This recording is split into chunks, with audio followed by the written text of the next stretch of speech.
अखिल भारतीय अखाड़ा परिषद के अध्यक्ष महंत नरेंद्र गिरी को आज अंतिम विदाई दी जाएगी। कैसे होता है हिंदू धर्म के साधु और संतों का अंतिम संस्कार, किस तरीके से उन्हें विदाई दी जाएगी, आइए जानते हैं कि आखिर ये पूरी प्रक्रिया कैसे दी जाती है। नरेंद्र गिरी की अंतिम यात्रा प्रयागराज में होगी। संत परंपरा में अंतिम संस्कार उनके संप्रदाय के अनुसार ही तय होता है।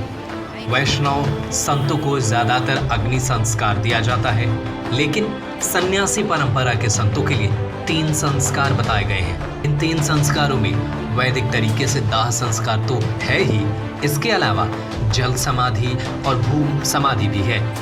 कई बार सन्यासी की अंतिम इच्छा के अनुसार उनकी देह को जंगलों में छोड़ दिया जाता है। वृंदावन के प्रमुख संत देवराहा बाबा को जल समाधि दी गई थी, जबकि दूसरे अन्य कई संतों का अंतिम संस्कार भी इसी तरह हुआ था। बाबा जय गुरुदेव को अंतिम विदाई दाह संस्कार के जरिए दी गई थी। हालांकि इस पर विवाद भी हो गया था। तब जय गुरुदेव आश्रम के प्रमुख अनुयायियों ने कहा था कि बाबा की इच्छा के अनुरूप ही वैदिक तरीके से उनका दाह संस्कार किया जा रहा है।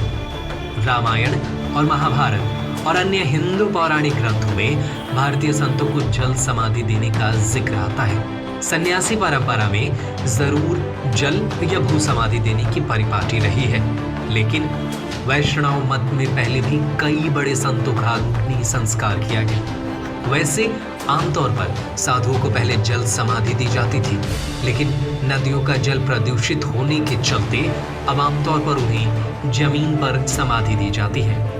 नरेंद्र गिरी को प्रयागराज में ही पूजा अर्चना के बाद उनके ही गुरु की समाधि के बगल में भू समाधि दी जाएगी। समाधि में साधु को समाधि वाले स्थिति में बैठा कर ही उन्हें विदाई दी जाती है।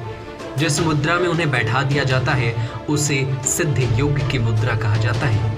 आमतौर पर साधुओं को इसी मुद्रा में समाधि देते हैं। महंत नरेंद्र गिरी की समाधि भी इसी तरह होगी।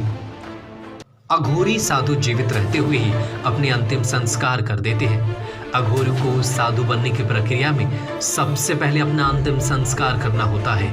अघोरी पूरे तरीके से परिवार से दूर रहकर पूर्ण ब्रह्मचर्य का पालन करते हैं और इस वक्त ये अपने परिवार को भी त्याग देने का प्रण लेते हैं।